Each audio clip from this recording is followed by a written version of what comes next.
learning. Okay. But not only that, the whatever tips you're going to learn, you can actually speed up the learning of your speeds. Because if you're going to have a team which is going to be working for you, they are the one who are going to make you shine as a high achieving leader. Okay. And then, you can also apply whatever tips I'm going to share. Interestingly, you will be able to apply these tips with your kids. Raise your hand if you think that that would be cool, where you can apply the tips on yourself, on your team, and on your kids. Right? Okay, great, great. Now, uh, let's get started. I am having a little issue with my clicker, so just gonna be okay. So why speed? Let's talk about that one. I just want to set the ground that why do you need to learn faster? Speed has become a very important part of in our life, isn't it? Learning fast is extremely crucial now. If you lose your time, which is more precious than money, isn't it?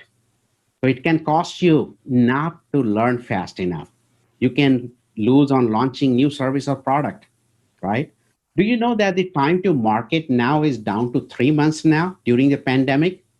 Those who are looking to launch a new product or a service, you got to learn faster because you need to master new things in order to launch new service. Okay.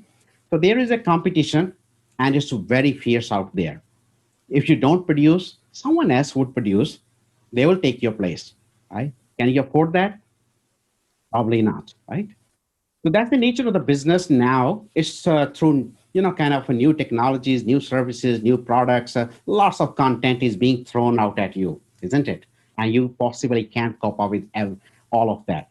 You need to master so much of information and content, but you don't have enough time. You get overwhelmed.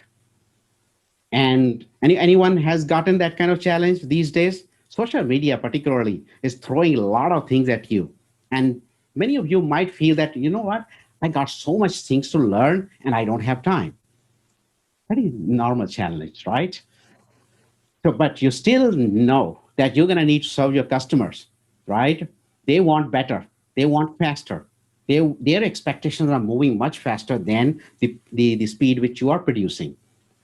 And then in the market, there's a whole lot of competition. So if you don't learn quickly enough to retain your customer, you might risk losing your business, right? And worst of all, the biggest problem right now, what's happening out there in the market is the skills. Any skills you learn today will become obsolete in about 12 to 18 months. So Deloitte did a study in 2017, and then they found that the any skill today you're going to learn will be out of market in about 12 to 18 months. But here is the problem. What happened last year? During pandemic, you guys know many of your old skills didn't work for you. The skill lifetime has gone down to roughly about 3 to 6 months now. That means anything you're going to master today, 6 months later, it may not be even applicable, right? So how many of you found that during pandemic, your traditional skills didn't work for you and you had to learn altogether new things? Okay, great. Yeah. So that's what happened with me also. All this virtual setup I have to give my training. It was totally new for me. And I'm pretty sure many of you also find it pretty new, right? But we have to master it quickly if we gonna need to run through our business. Okay. So now your challenge is how do you learn faster to deliver results, business or projects, but you're still getting bombarded with the content, information, getting overwhelmed, right? And today I'm going to talk about your day-to-day challenges, okay? Because this is your daily challenge, all right? Okay, so let's kind of set the ground. What we're talking about, learning fast, what actually it means. It means many things, right? We are not talking about school learning here, okay? We are talking about professional learning.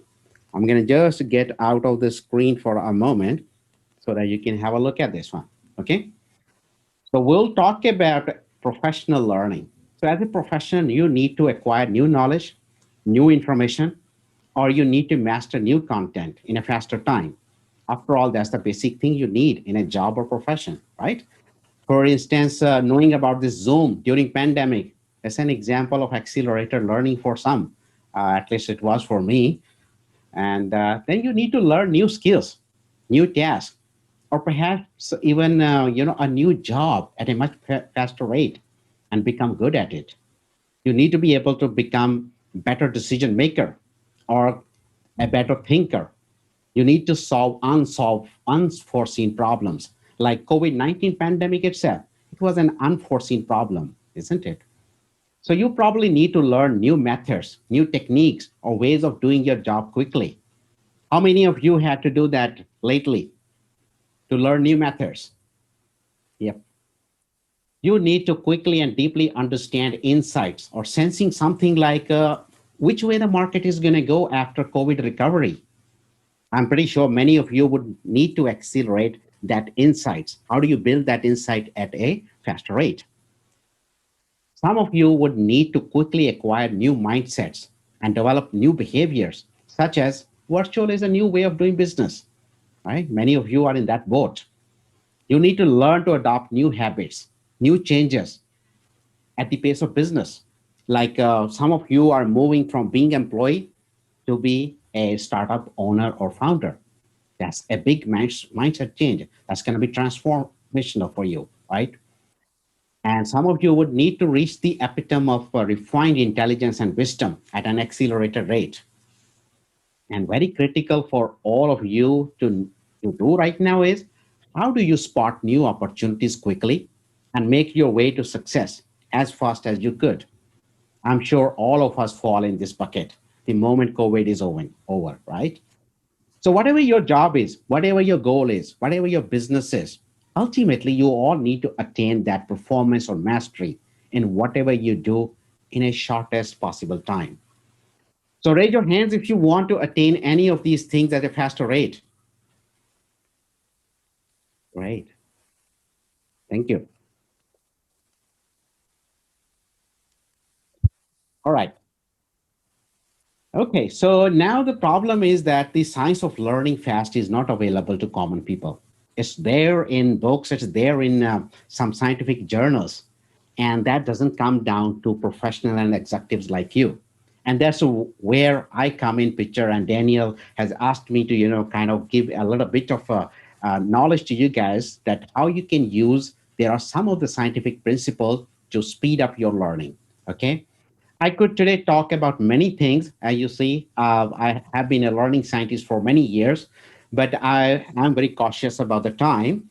So I had about total 25 things which I could potentially share, but that's a part of the larger program.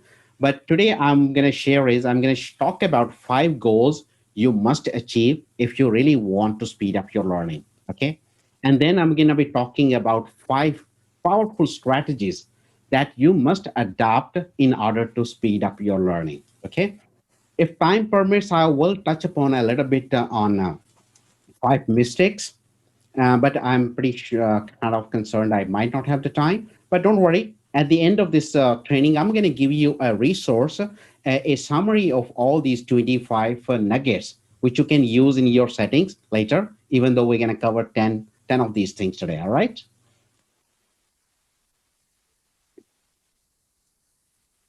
All right, so I'm going to be very clear here before I move forward. I'm not talking about reading content fast, okay?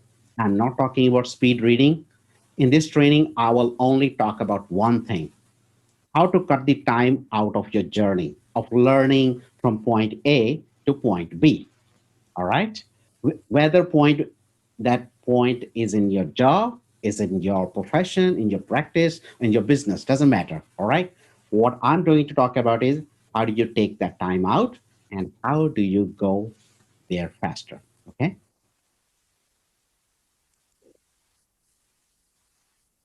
Okay, so why you should listen to me? Who am I? So let me tell you about myself very briefly, okay? I'm an engineer turned performance scientist. I'm a global authority on speed. I have a keen interest in research how people learn, perform, and become star performer in a shorter time. That's how I ended up doing 2 doctorates in professional performance and learning. And those are not your professor type or academic type of doctorates, okay? I work on professional corporate problems. I have lived the art and science of learning myself deeply. You can guess that one from the fact that I earned over 100 international educational credentials, which includes some of world's highest certifications. Like I have three master degrees and several other things. Okay. So when you understand the science of learning and performance, you can do amazing things too. All right. For example, I have written 20 books in a very short span of time. Okay.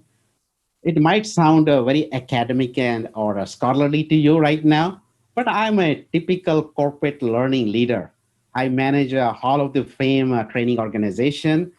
It's named as one among the top five training organizations in the world. And in addition, I manage teams in various parts of the world. And I'm responsible for professional learning for over 4,000 engineers at a $50 billion corporation. Okay. So today I'm going to combine my research and my professional experience together to tell you that how you can address your professional challenges. Who is ready for that? Raise your hand. Right. Perfect. Great. Sounds interesting, right? Okay. And that I was just doing to impress you guys. I told you a very rosy thing about me, but things are all have never been like this, you know. You see the picture. I am actually holding that crutch in that picture. So when I was 6 months old, I got polio, and that has taken away my ability to walk. So I'm a permanently disabled for life. Okay, and that's how I started my childhood. It was just like a crawling with one leg for many years. And when I was 7 years old, I was put into something called calipers. It's a sort of iron plates, lots of hook straps to keep my leg and belly and hips in place. Anyway, that time passed. I had shed away those things, and then eventually I learned how to walk with the crutches. So you see, my childhood gave me a lot of intense learning. So that's where my roots of learnings are. Okay, but one thing has been constant. Back then, I couldn't walk, so I couldn't match pace with any of my classmates. They were very fast. 7-year-old kids typically they are very active, isn't it? So I can kind of felt bad back then in childhood that I could never walk. I could never walk fast. I could never match pace with them. So I kind of told myself, uh, if I can't walk fast with my legs, I'm going to walk fast in something else. Okay. And that has been day and night my jest to be faster than others. And that's where my obsession for speed began. Okay. When you're hungry, like a tiger, what's your choice?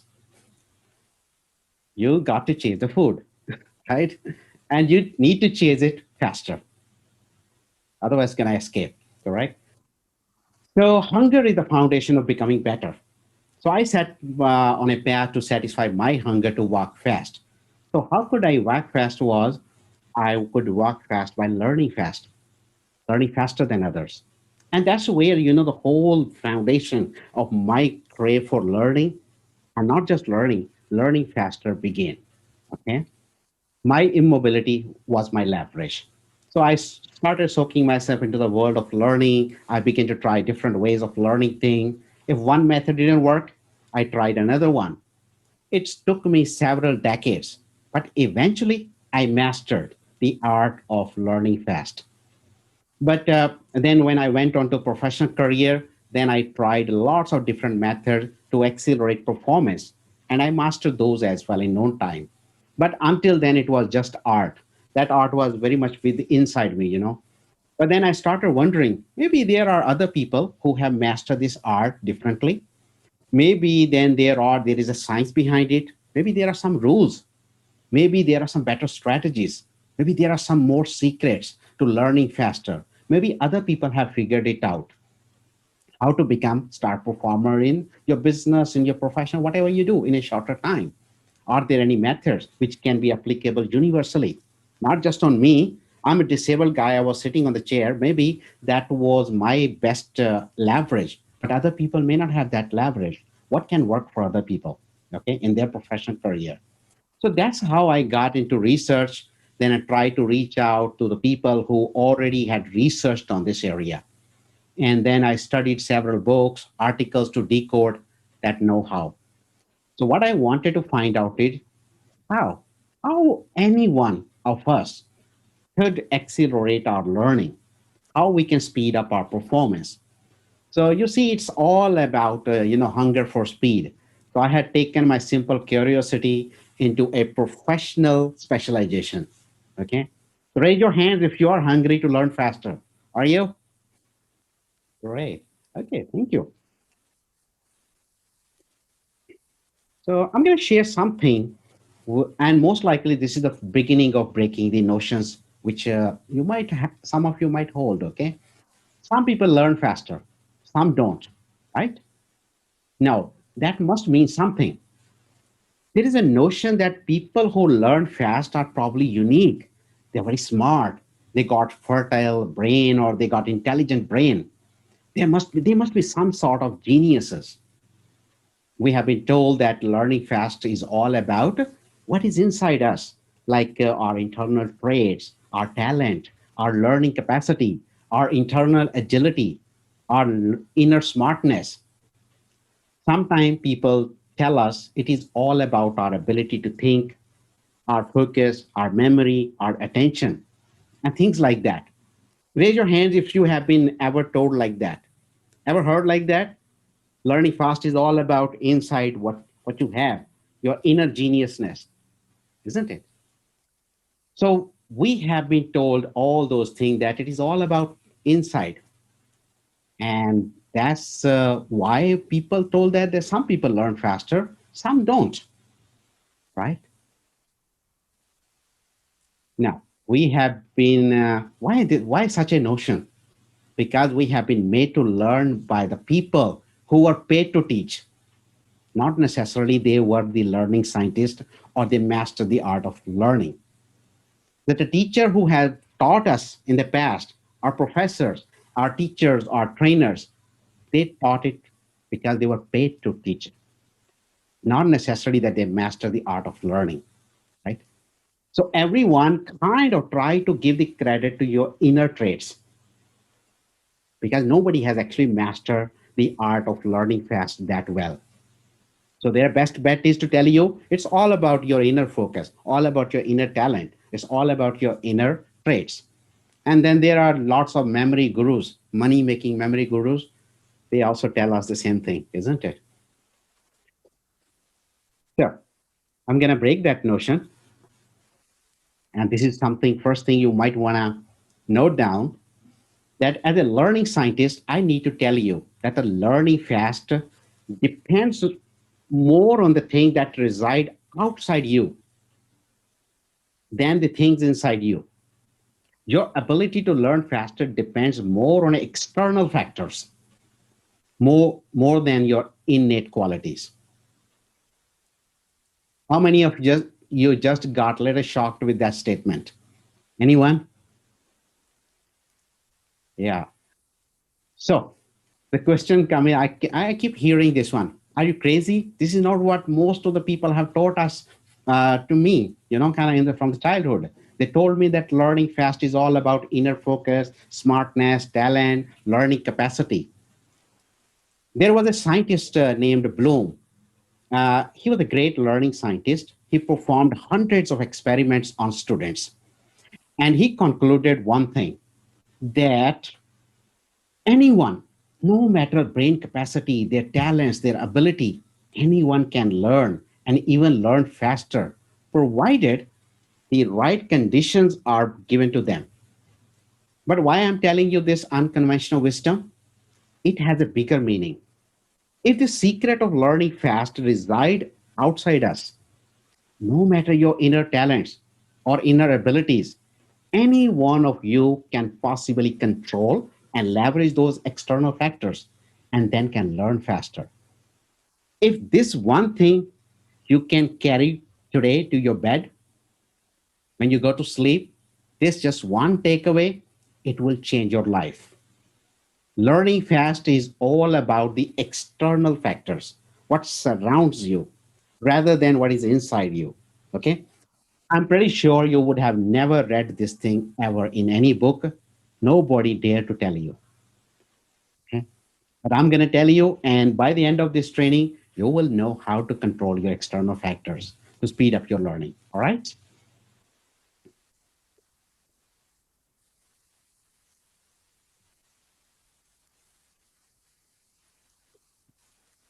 So we need to learn and speed up all the aspects. Remember that big chart I gave you, like speeding up your thinking, decision making, your wisdom, your intelligence, everything. You need to speed up all those aspects of learning, like behaviors, thinking, wisdom, mindset. But the question comes is, what's the end point? Where? Up to what level you need to accelerate? What should be your destination? What you should target? So let's talk about 5 goals you should target when you're trying to speed up your learning. Okay.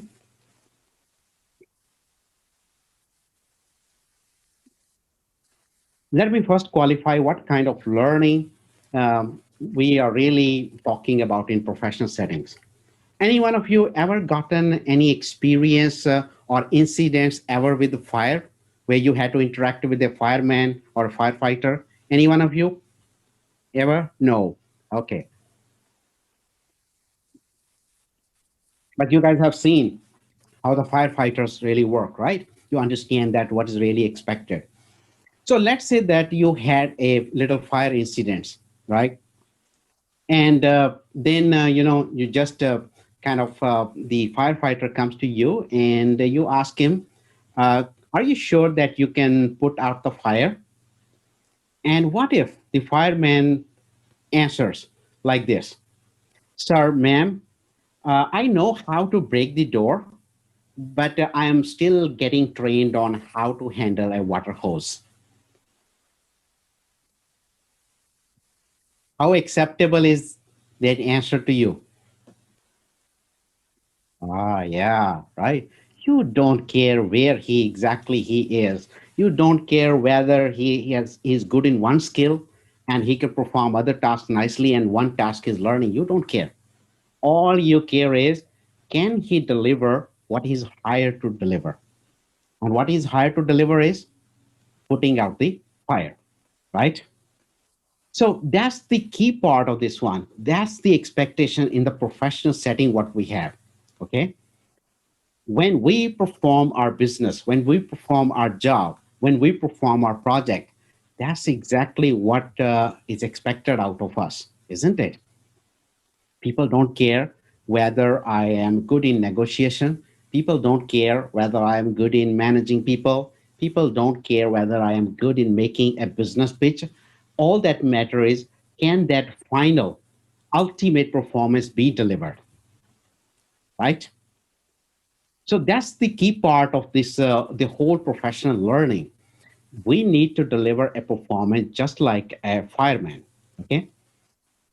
And that's what I call as professional learning. Okay. Your customer want that kind of performance. Your team wants that kind of performance.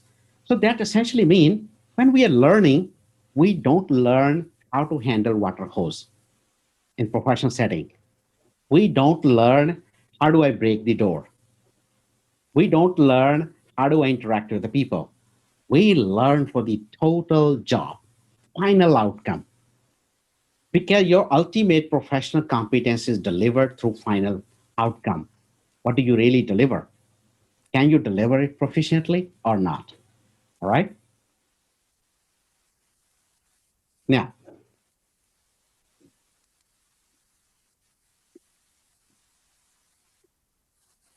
any one of you here in sales ever, do any kind of sales? All right. Anyone managing your sales team over here? Okay, great. Okay. So, or any one of you ever in a position of selling something yourself? All right. And you're going to be selling. If you are setting up a business, you're getting into, launching your product, you're going to be selling, right? So now, as a salesperson, do you think that if you go to your manager, let's make an assumption that you're in an organization, you're selling something, your manager doesn't care whether you are good in negotiation skills. He doesn't care whether you are good at people skill. Your manager doesn't care whether you can kind of go and make better relationship. No, all they care is you have been assigned a certain quota. Can you deliver that quota month over month without fail, consistently? No matter what your customer dealing skills are, no matter what your customer retention skills are, no matter your negotiation skills are, can you deliver assigned sales quota month over month consistently? That's the one thing they really care about, isn't it? But what if you're hired in a sales role and you reach to that quota once? Is that what they're looking for? No. Because what if the next month it goes down? No. They want to see that consistency month over month for a fairly large period, maybe 3 months, maybe 6 months. All right.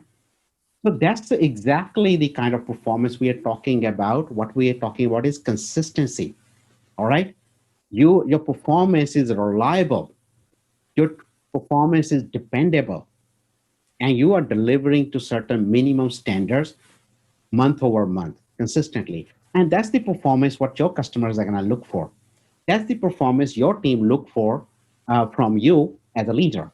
And that's the performance what your clients are looking for. So that essentially means this changes the definition of learning. We need to learn to be able to deliver that performance. How many of you can relate with that concept? We need to be able to reach to that point faster. So now, the moment you agree for that one, what it means is now we are not talking about how soon you're going to become good in negotiation skills. We are not talking about how soon you're going to become good in your product skills. Now, we are not talking about how fast you're going to learn skills to handle customers. That learning has no meaning. Only learning that is meaningful to you is, do you reach that level of consistency for your client, for your customer, for your team, for your members, for your peers, soon or not? How many of you find it insightful? You think it's a different way of thinking? But when we go for some training courses, what they do most of the time, they teach you skills. They don't teach us the integration, how to integrate all the skills together to reach to that level of ultimate performance in a shorter time. Unless you deliver that outcome to your customer and client, nobody is going to believe that you are a fast learner. You may learn fast scale sales negotiation. You may learn holding the hose, water hose. You may learn many other skills, but skills do not matter unless those integrate together to deliver a consistent performance. All right? Make sense? All right. So that's what we're talking about. A bullseye. Okay? Professional proficiency. We are talking about reaching the professional proficiency. And what's the proficiency? Where your performance is, number one, repeatable. Number two, reliable. Number three, it is consistent, not one-time hit. Right? When the firemen come to your home, you don't want your home to be experimental home. You want that he must have demonstrated that performance consistently in every single home he has gone to. Correct? You don't want him to fail just when it's your turn. Right. So you want that consistency, not one-time hit. And you want independently productive performance. Nobody should be watching you. You should be totally independent. All right. And then you want to use at least that minimum performance, what is required for the job. And now, the way we look at this one is our customer, our clients, those who you're going to be working in the future.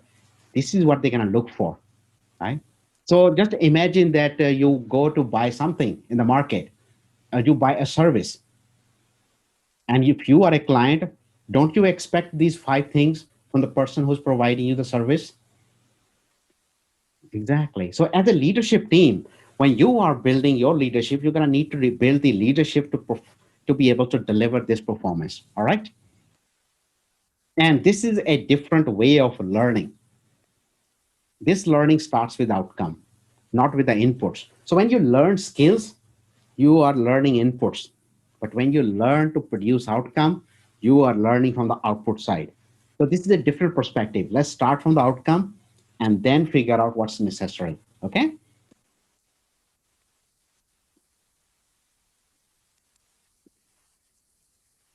So what it means to attain proficiency in your job or business or practice. We just defined what is proficiency. That's what we need to learn for. So now I want you to take a minute to reflect upon what it means to be proficient in your own practice. What kind of service you're going to be providing, what kind of business you're going to be starting, and how your customer is going to view you as proficient service provider, proficient leader, proficient manager, proficient business owner. How? Take a minute. I'm going to give you 1 minute of reflection time here. Think about that. So when you think about this, you need to think about what kind of things you would be doing. What would be your behavior? What would you be delivering for someone to call you as a proficient performer, proficient manager, proficient leader in that specific thing? Think about, can you describe your performance in terms of these 5 goals we just talked about? And part of this one, I also want you to recall the time when last time you were required to learn something similar, or you sat on your desk to learn something, or you hired a coach to learn, or you signed up for a training program. Now tell me honestly, did you ever set any of these 5 goals as your goals for learning back then? Ever? With any consultant, with any coach, with any training program, or even in self-learning? No. So you guys just found out the reason why you don't learn faster. Because you focus too much on learning content, learning skills. You never set these 5 goals. So unlike you set these 5 goals, learning is never going to get accelerated. You need to know where your destination is and how long it's going to be taking you to go there so that you can shorten that path. Agree? Raise your hands if you find it insightful. Perfect. Great. Okay. Now that it's clear where you want to go, should you be spending too much time mastering content or downloading information or learning some specific activity like holding the water hose or some specific skills like breaking the door? Or should you be spending time to learn how to put out the fire? You already got the answer to learning faster, right? But how the world has made you learn? They taught you to make learning as your goal. Let me repeat one more time. They taught you to make learning as your goal. When you make learning as your goal, you only learn. It does not make you be ready enough to deliver results. So let me draw the boundaries between 3 things here. Learning. Learning is that you know something. Performance is you can do it. Proficiency is you can do it again and again consistently and become good at it. When your goal is learning, you focus too much on learning content, gaining information, or learning one specific skill or activity. Absorbing some large amount of content in shorter time does not help here. Okay. Also, we are not learning to pass any exam. We also don't need to learn facts because there is Google, isn't it? But ironically, that's where we spend most of our time. But that time adds nothing to your speed. It adds no speed to your journey, okay? For your job, for your work. Rather, what it does is it slows you down because now you got a lot of content. You need to learn each and every skill. Everything is going to add up into the content, and that overwhelms you. and that slows you down. And then you wonder why your peers are learning faster than you, because you got so many things to do, because you build so big inventory to begin with. Okay. But when we focus on learning alone and not the consistent end result, no matter what your customer, your clients, your peers, your manager, no one would ever view you as a fast learner. So what's the trick? Trick is proficiency. Proficiency is what gives result for which you get recognized, for which you get promotions, for which you get successful contracts. The trick is when you target accelerating your movement towards the stage of proficiency, you automatically accelerate learning and performance. You don't have to do anything to speed up your learning. Got it? But if you don't make your proficiency as your goal of learning, then you obviously take a much longer time to reach there. Okay. You need to learn to deliver consistent, proficient performance.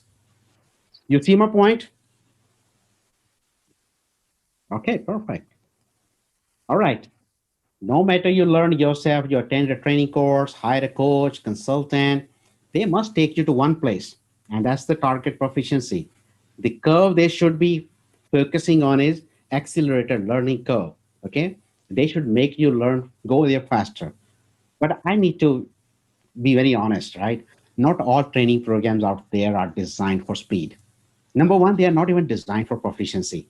They're designed for content and skills and activities. Those are not designed for proficiency. Secondly, those are also not designed for speed. Okay, so be cautious about whenever you kind of go on with a training course. Look at what exactly you really want to go there. Okay, have a discussion, figure it out whether it's really going to take you there. If it is not taking you there faster, why spend time, right?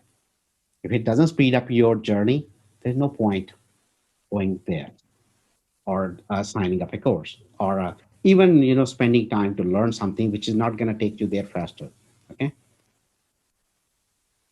Okay, so I'm gonna just to kind of turn off my cam for a moment. So these are the 5 goals we talked about. If you want to take a snapshot, you can go ahead and take the snapshot. So far, good. Okay, perfect. So we're gonna move to the next segment.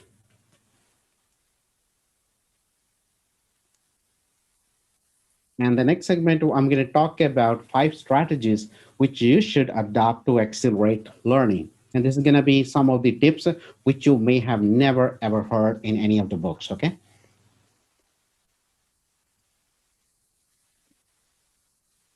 Okay. Number one is that you need to create an efficient, lean, well-sequenced proficiency path. Now, lot of difficult terms, very academic terms there, right? But I'm gonna break it down for you. What happens is that when we start learning, we actually don't design a learning path for ourselves, do we? You guys are lucky that you're in Daniel's course. I'm pretty sure Daniel has sequenced those modules, the learning skills in certain order. That's very important. When you put the things in certain order, then what you do is you eliminate what's not necessary. And then your laser focus is on the things you're gonna actually be doing. So this is very important. When you work under a coach, they help you build that lean path. Lean mean fat free. As I talked about, when you sat on your desk to learn yourself, you add a lot of fats into your path. You say, oh, I need to learn this also. I need to learn this also. Maybe I need to become better at this one. So what happens is that ultimately that learning path becomes fatter and fatter, stuffier and stuffier. And at one point of time, you feel very overwhelmed with everything that's going on around you. So I'm going to share with you a little example. I think sometime back I got a call someday, and the guy said, "Mr. Raman," I said, "Yeah, I'm speaking." Say, "Raman, would you be kind enough to be our TEDx speaker?" I said, "Wow, TEDx is everybody's dream." I said, "I was on top of the world." I said, "Yeah, why not? Sure." Immediately I said yes, and then I said, "By the way, when is the TEDx?" He said, "6 weeks from now." Oh my God, 6 weeks from now, people spend 2 years roughly to deliver that 20-minute speech. And I'm signing up for something 6 weeks. But here is the thing. The reason I said yes is not that I'm overconfident. And the reason I said yes is not that I'm brilliant or genius or somebody. I knew from research one thing. If I can design a learning path which measures exactly 6 weeks, and if I put the right kind of activities on that path with the correct milestones, with correct time targets, I will be able to deliver. And that was the one single thing why I said yes.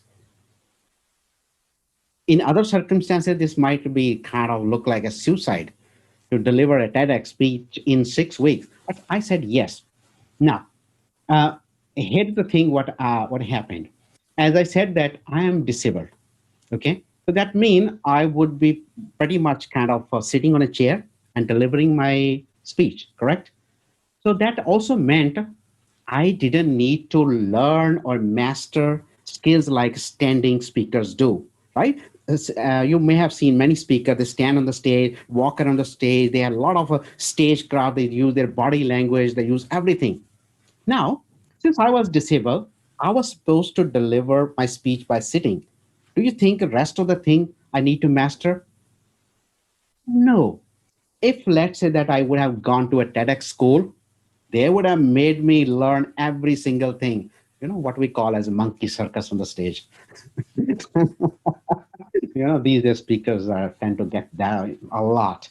But the thing is, that would have been noise for me. So when you decide that what exactly you're going to need to be delivering and what's your outcome, once you know that how I'm going to come across as a proficient TEDx speaker, I need to sit there. I need to be able to deliver my content deeply and authentically, right? I don't have to do the entire circus. So that means all of those things wasn't really necessary. Most of the time we get overwhelmed when we think, I need to learn this, I need to learn this, I need to learn all that. You don't need. All you need is the most essential skills, most essential activities, what is required to produce that proficient outcome. So once you do that, what happens is the learning path becomes lean. And when you sequence it correctly, lots of unnecessary things will be gone out of that path. And once you throw those things out, what happens is you basically remove the waste out of the path. And what you get is extremely short, very efficient, highly effective, and a speedier learning path, which takes you to that proficiency.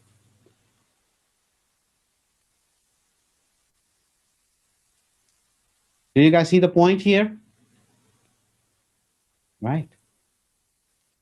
So that's the thing. That's the number one thing. Whenever you are looking at a new job, new project, just look at what's your end point and what's the most essential thing you're gonna need to deliver. Okay, to go there. And this graph, I think I talked about already. If you don't do anything, you're gonna be going through unknown sequence of activities and experience. It's always gonna take you longer because there will be a lot of unnecessary things. But when you make a deliberate choice, you make it efficient and optimized path. Sequence it. And if you can't sequence it, you're gonna have to have a coach who can sequence it for you. Okay. And what's the logic? Logic is you figure out what's your final destination. And when you look at the final destination, you look at the 5 goals. That's your proficient performance. And what you need to decide is in order to be over here, what are the activities I need to be able to master? I call it activity number 4, let's say that. Okay. And that means this is the most essential. Then you go backward, asking what is required to be mastered before I master activity 4. Then the answer will come is activity number 3. And then you keep going backward. So when you do this, what happens is you eliminate a lot of unnecessary noise. Okay. And then you put a timeline within how many weeks, how many months you want to master all these activities. the way I just shared with you the TEDx example. Okay.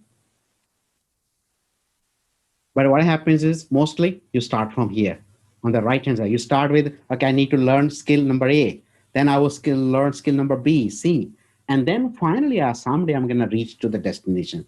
When you start from this end, you're going to take longer. But when you start from outcome, you're going to take a shorter time. Got it?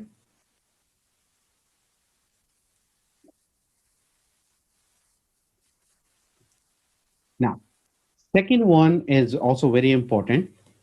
Of course, for you have to have the path first. Many times, what we do is we we don't really see the values of coaches. And there is another piece to that one. Today, the world is so complex that not one person will have all the skills what you're going to need.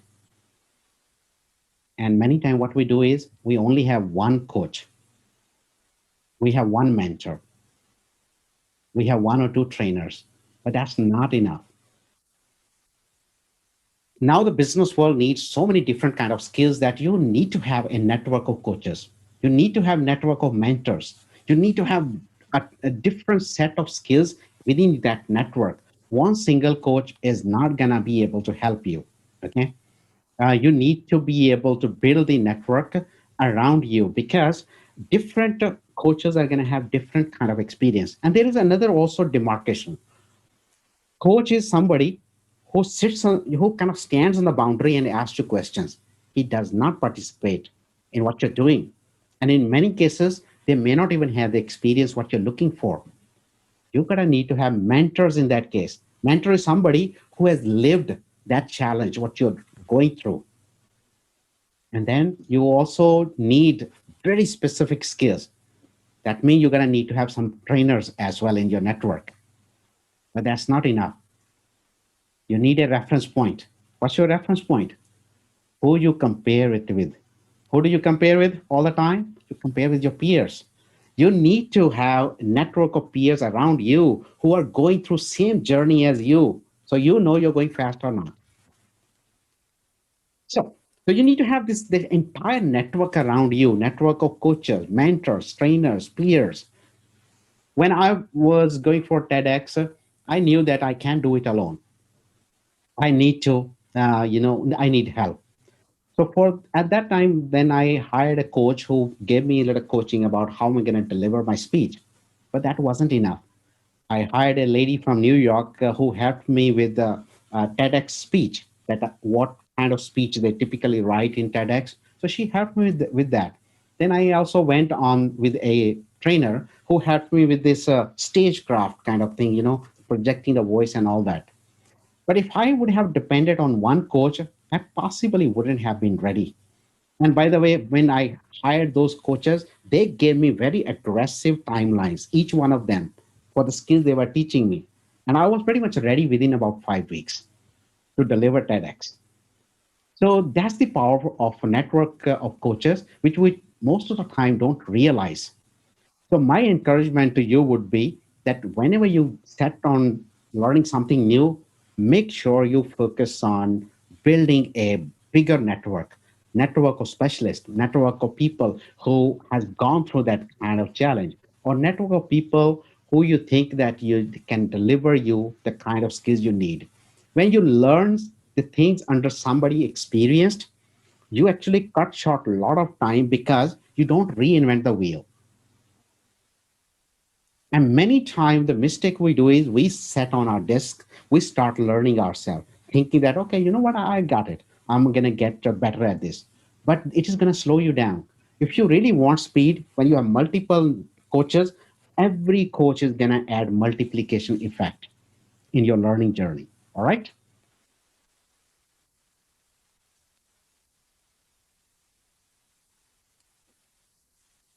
So this is a little bit of kind of network. You got a lot of people around you. You just need to kind of leverage them strategically. Okay. Anybody, any kind of reaction for coaches? Was it useful insight? Have you thought about network before? So I think the key piece is network. Okay, you're gonna need to network. not just one coach. All right. Now, this next one is very, very interesting. And I'm going to share with you that how it really works. Okay. You know that how these guys train pilots. Pilots are typically trained in a cockpit, which is a simulated cockpit. They will put the pilots in those cockpits, and then the pilots are supposed to react to different variables like wind speed, tail speed, the pressure, and all those kind of variables. And that's what they need to repeat multiple times, many times. And that's how they master the skills required to fly the actual plane. Okay. In one experiment, what scientists did is they they speed up every single variable by double. That means if the air pressure was supposed to fall from a certain point A to B in 10 seconds, they made it fall in 5 seconds. So what they did is now they expose the alarms, every single error, every single change in variable at double the speed.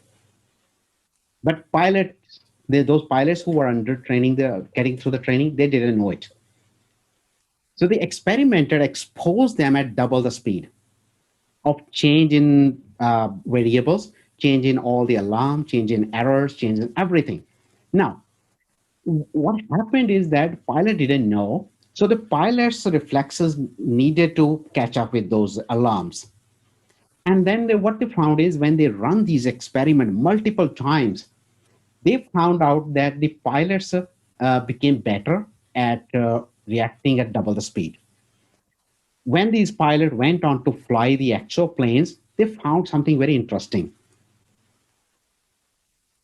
They found that the pilot who were trained this way became proficient much faster speed. And secondly, their performance was far better than the pilots who were trained traditionally.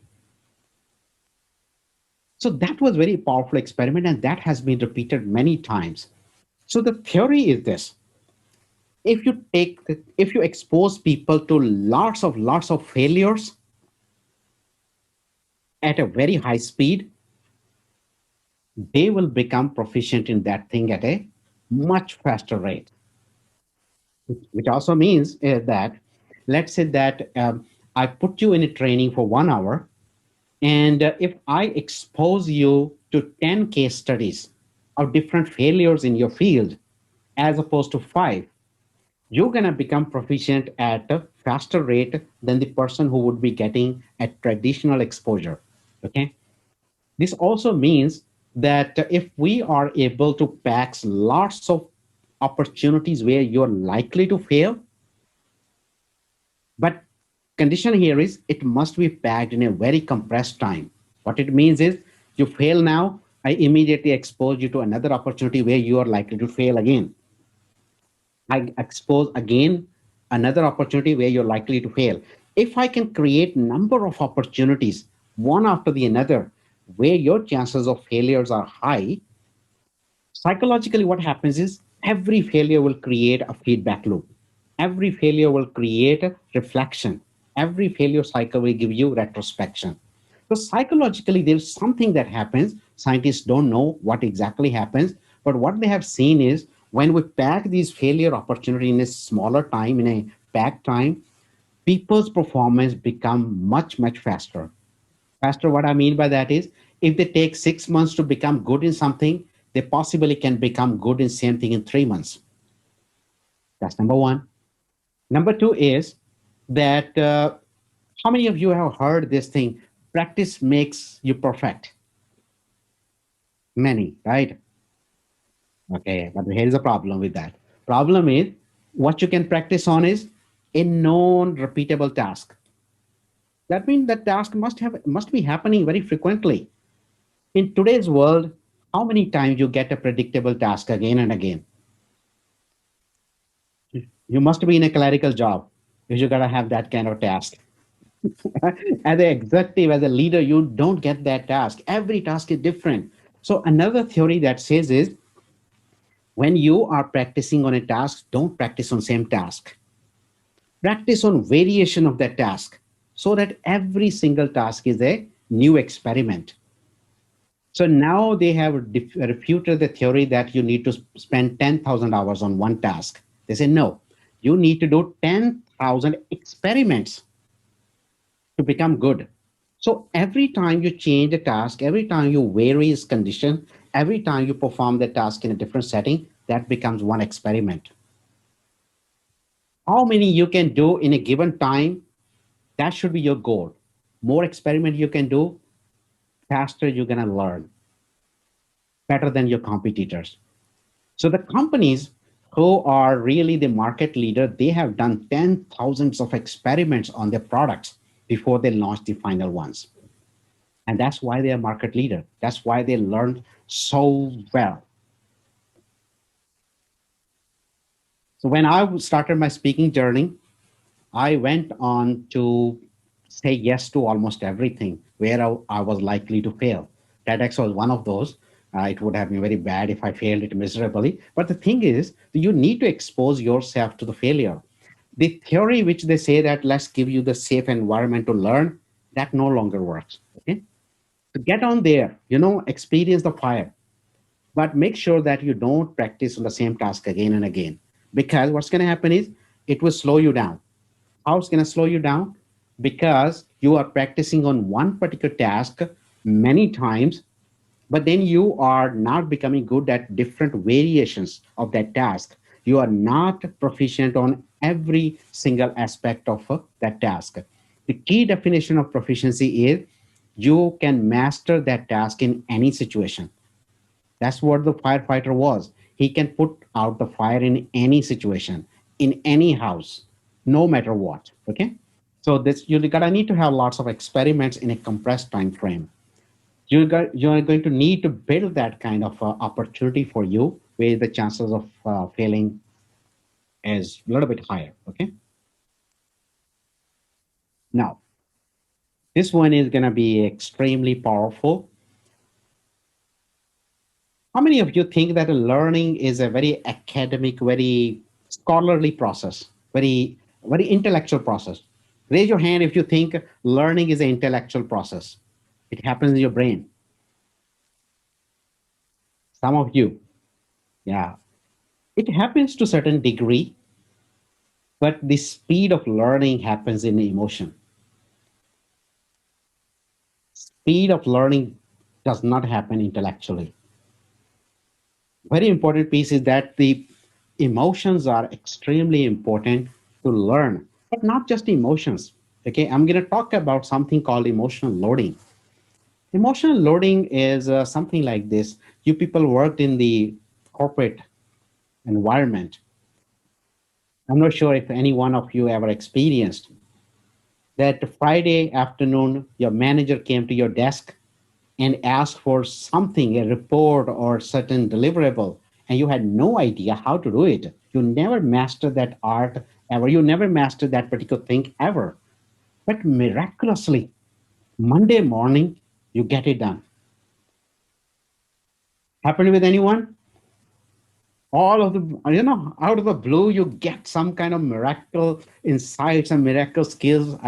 We don't know how it happens, but Monday morning, that task is completed, done.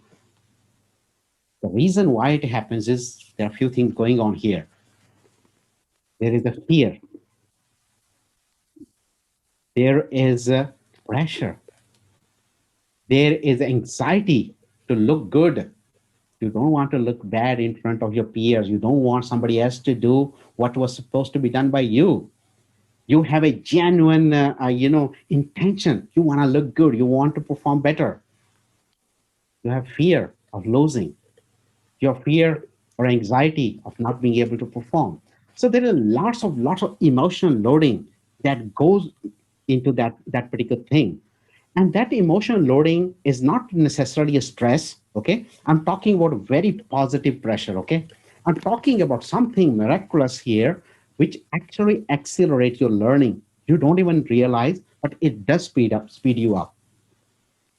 That emotional loading is very, very important. That miraculously speed you up without you even knowing it. And what we're talking about here is actually the pressure of timelines, the anxiety of pressure, fear of losing. and the intention to look good or intention to do a great work. All those things, when those combine together, create a level of emotional loading in our work. And that's what makes us better. There is other example also in a relationship. When you are in a relationship with an opposite sex, how much emotional loading you get, right? That's that's one reason why relationship becomes so strong. Why you become a great partner in relationship, because there's a lots of invisible emotion loading going on, and you wouldn't realize that as a partner in relationship, you learn things at a lightning speed you have never learned before. You produce things which for your partner you won't even realize you knew before or not. But that's the power of emotional loading here. And that works in corporate setting hugely. So when I was saying that for the TEDx, I had 5 or 6 different coaches and mentors. Imagine every one of them gave me very, very harsh timelines, a lot of pressure. I needed to deliver to all 5 or 6 of them. And there was huge amount of pressure, huge amount of emotional loading going on. I wouldn't call it stress. Some people may call it stress depending upon psychological upbringing and all that, but we are not talking about stress here, okay? Stress sometimes may come on your way to basically impair your learning, but what we're talking about is something which pushes you across. And when I got to those multitude of milestones, expectation, I needed to meet those because I wanted to look good. Okay. And that's the level of emotion loading, what you need whenever you're learning. Okay. A part of this one is obviously your coach will have to put a lot of emotional loading onto you. But if you don't have a coach, then you need to make sure that you get into the fire, jump into the fire, no problem. But take it productively, that emotional loading. It's going to miraculously speed up your learning. And there are a lot of research now going on this area, and it does prove that a certain level of emotional loading is very, very healthy. And that's why we in corporate setting keep building that emotional loading deliberately to speed up the things. All right. Client pressure, by the way, also is going to create a different level of emotional loading for you. And that can also work because you got to need to deliver. You have the anxiety to deliver what you need. How many of you found it very unconventional? Very unconventional. Nobody told you before, correct? Everybody was sending you to wellness courses to relieve your stress. But here's a different way of looking at use that stress and emotion loading productively. It's going to speed up your learning massively. Okay, if you know how to encash it properly.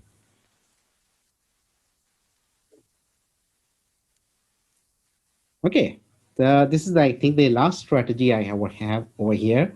Uh, Most of the time when you start learning something new, you get into some new kind of challenges, new business. Many times what you think is you think you are all alone in this world. It's your race. It's your content. It's your skill you're going to need to learn. And you need to master it yourself.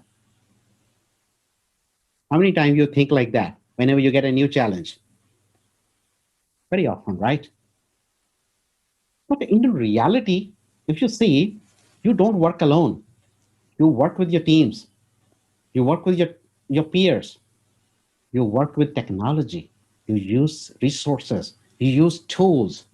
Use you use your clients. You work with customers. Then how come we are alone?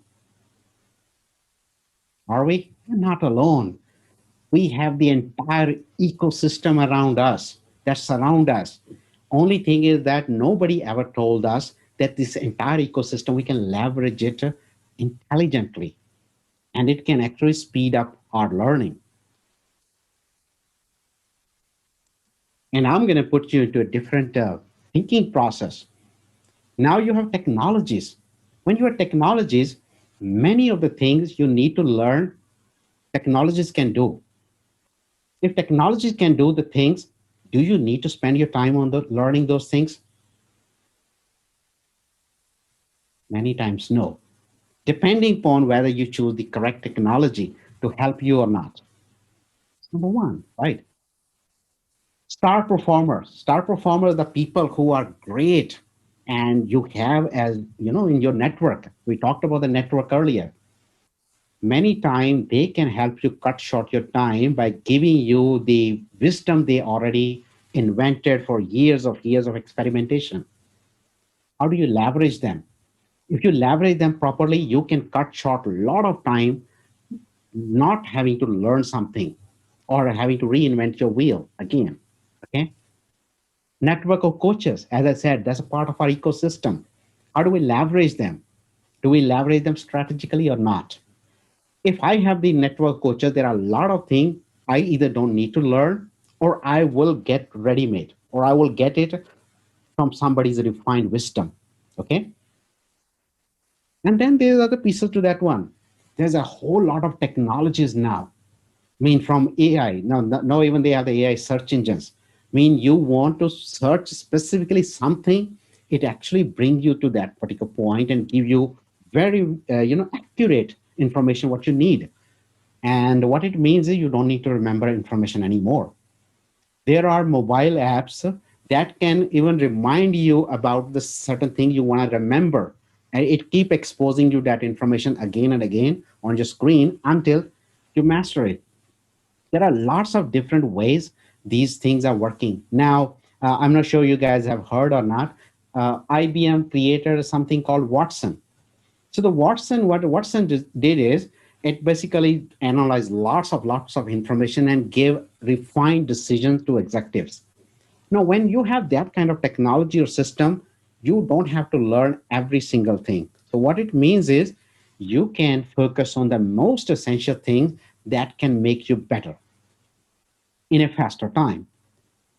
Most of the time we spend, as I said, a lot of time we spend learning skills, content, systems, a lot of things.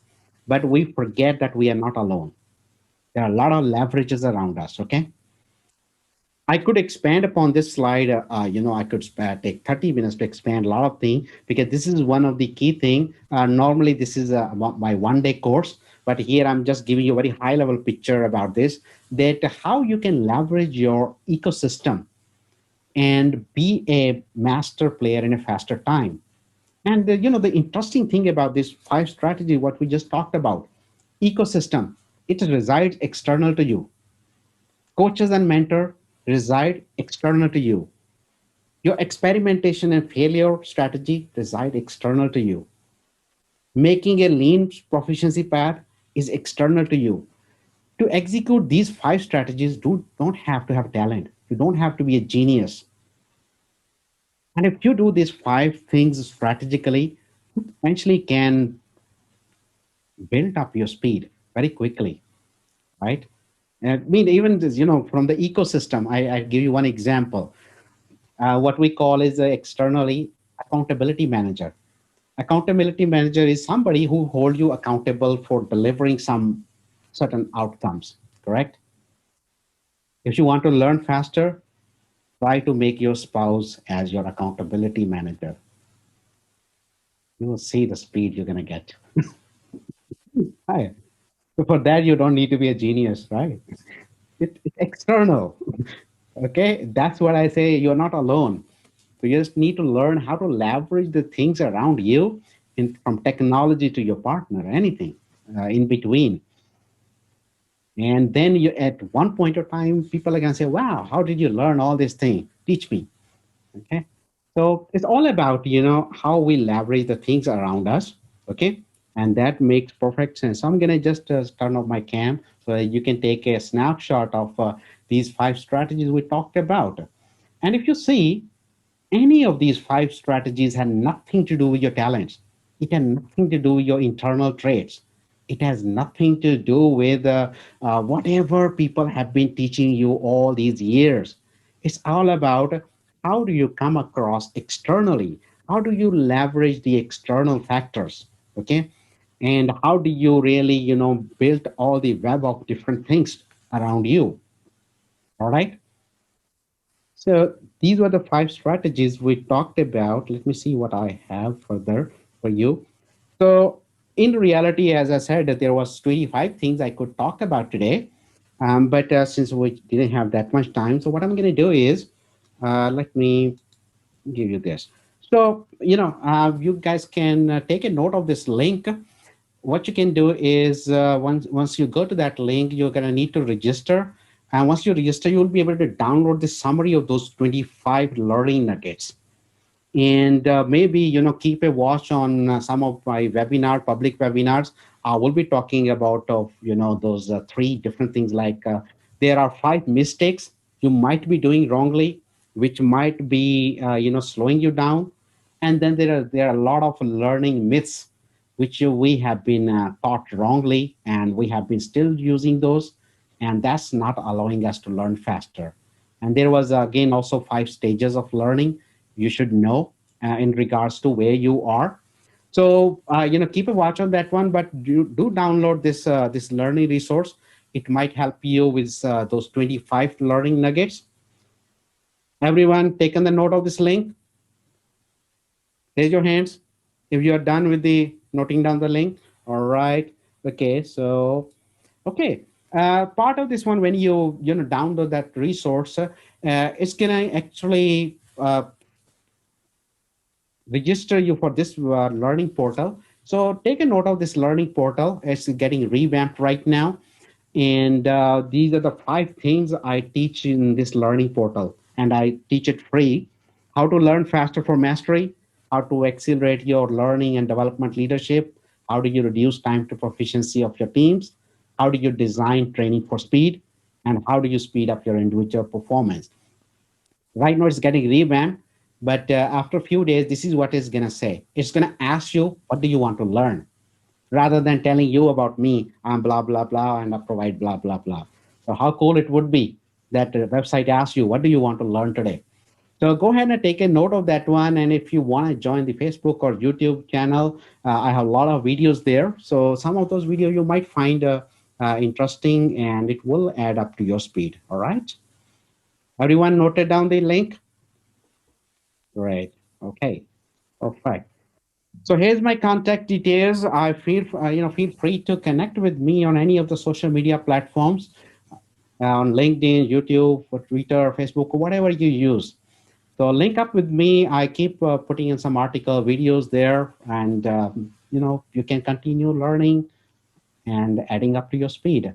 As I said, I specialize only in speed. Okay, if you need speed, just connect with me anywhere.